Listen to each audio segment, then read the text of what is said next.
पिता, पुत्र और पवित्र आत्मा के नाम पर। आमीन।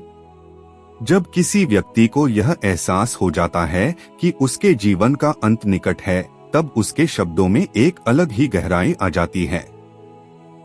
उस समय मुखौटे गिर जाते हैं, दिखावा समाप्त हो जाता है।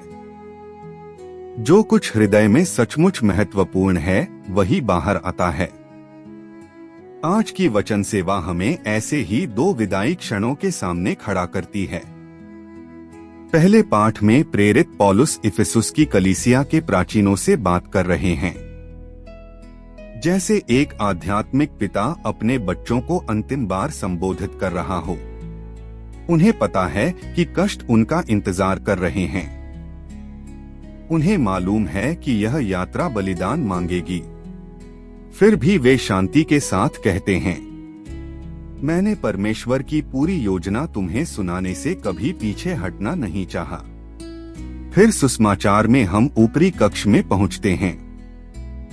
यहूदा अंधकार में जा चुका है। क्रूस अब कुछ ही घंटों की दूरी पर है और यीशु अपनी आंखें स्वर्ग की ओर उठाकर प्रार्थना करते हैं, पिता, वह घड़ी आ पहुंची है।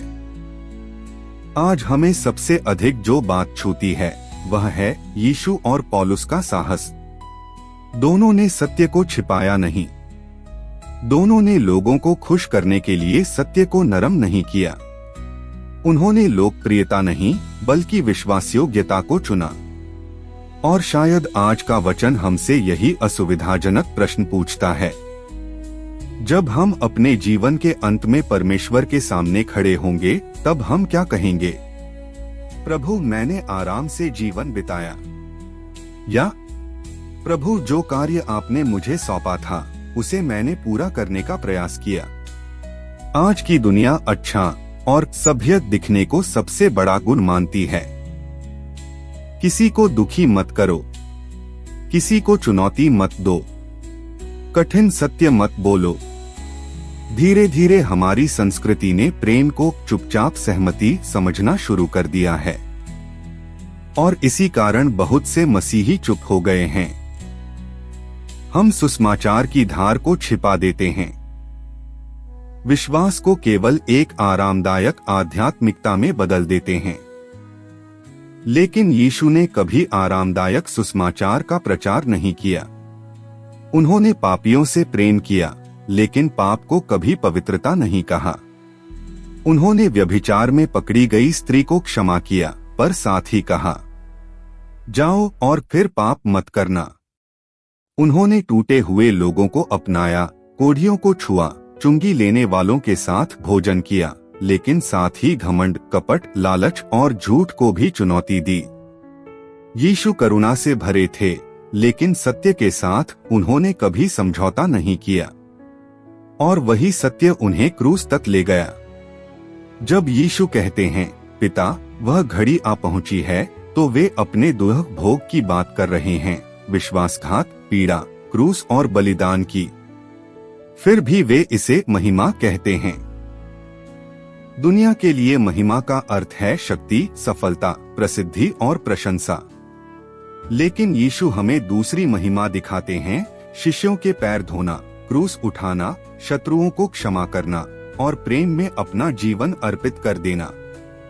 क्रूस पराजय नहीं है, क्रूस प्रेम का पूर्ण प्रकाशन है। बहुत लोग बलिदान के बिना मसीहियत चाहते हैं, क्रूस के बिना पुनरुत्थान। लेकिन सच्चा प्रेम हमेशा कीमत मांगता है। कल 2 युवा लड़कियां हमारे घर आई थीं।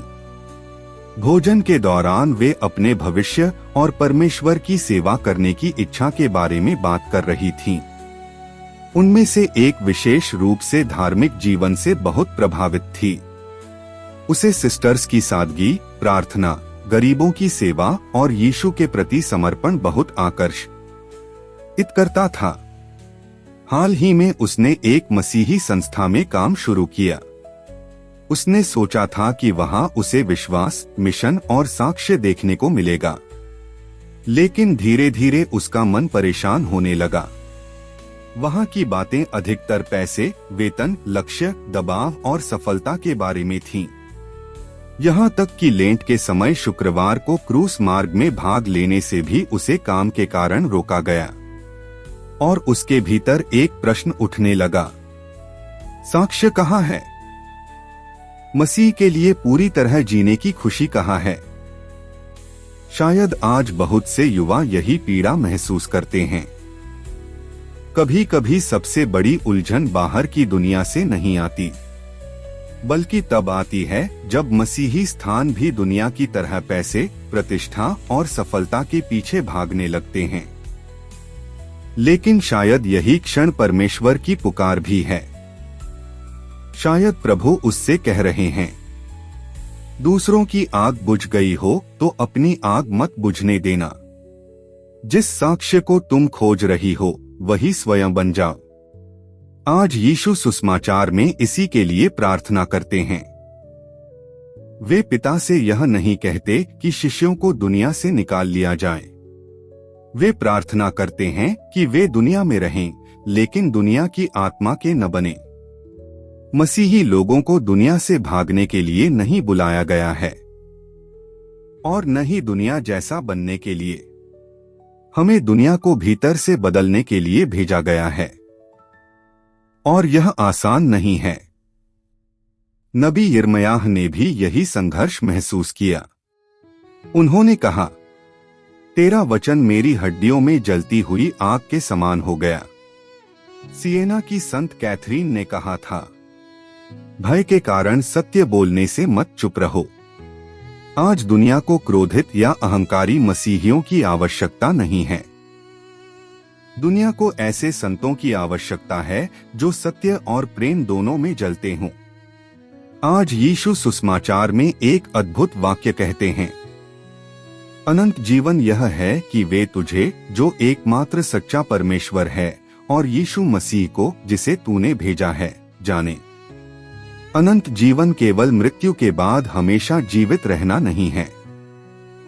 अनंत जीवन एक संबंध है। पवित्र शास्त्र में जानना का अर्थ है निकटता, संगति, मित्रता और एकता। मसीहियत केवल कुछ सिद्धांत सीखना या प्रार्थनाएं याद करना नहीं है। यह एक व्यक्ति को जानना है। बहुत लोग यीशु के बारे में जानते हैं, लेकिन बहुत कम लोग सचमुच यीशु को जानते हैं। और आज के सुसमाचार का सबसे सुंदर भाग यह है कि जब क्रूस निकट था तब यीशु क्या कर रहे थे? वे हमारे लिए प्रार्थना कर रहे थे, पवित्र पिता, उनकी रक्षा कर। इन शब्दों में कितना सांत्वना है। जब हम कमजोर पड़ते हैं, यीशु हमारे लिए प्रार्थना करते हैं। जब हम परीक्षाओं में गिरते हैं, यीशु हमारे लिए प्रार्थना करते हैं। जब हमारे परिवार दुख में होते हैं, यीशु हमारे लिए प्रार्थना करते हैं। हम परमेश्वर को पकड़ने से पहले परमेश्वर हमें थामे हुए हैं। सुसमाचार के अंत में यीशु कहते हैं, जो काम तूने मुझे सौंपा था उसे पूरा करके मैंने पृथ्वी पर तेरी महिमा की। हम में से प्रत्येक को परमेश्वर ने एक मिशन दिया है। किसी को विश्वास में बच्चों को पालना है, किसी को विवाह में विश्वासयोग्य रहना है, किसी को गरीबों की सेवा करनी है, किसी को साधारण जीवन में चुपचाप मसीह का साक्षी बनना है। महत्वपूर्ण यह नहीं कि दुनिया की नजर में हमारा कार्य कितना बड़ा है। महत्वपूर्ण यह है कि क्या हम विश्वासयोग्य रहे। जीवन के अंत में पैसा, प्रसिद्धि और उपलब्धियां सब समाप्त हो जाएंगी, लेकिन एक बात हमेशा बनी रहेगी। क्या हमने किसी को परमेश्वर के करीब लाने में सहायता की? तब हम भी यीशु के साथ कह सकें, मैंने तेरे नाम को प्रकट किया। और पौलुस के साथ कह सकें, मैं पीछे नहीं हटा। पवित्र आत्मा हमें ऐसा साहस दे जिसमें अहंकार न हो, ऐसा सत्य दे जिसमें कठोरता न हो, और ऐसी करुणा दे जिसमें समझौता न हो। और जब हमारा अंतिम समय आए तब हम पछतावे के साथ नहीं, बल्कि शांति के साथ मसीह के सामने खड़े हों, यह जानते हुए कि हमने अपनी कमजोरियों के बावजूद उस कार्य को पूरा करने की कोशिश की जो परमेश्वर ने हमें सौंपा था। आमीन।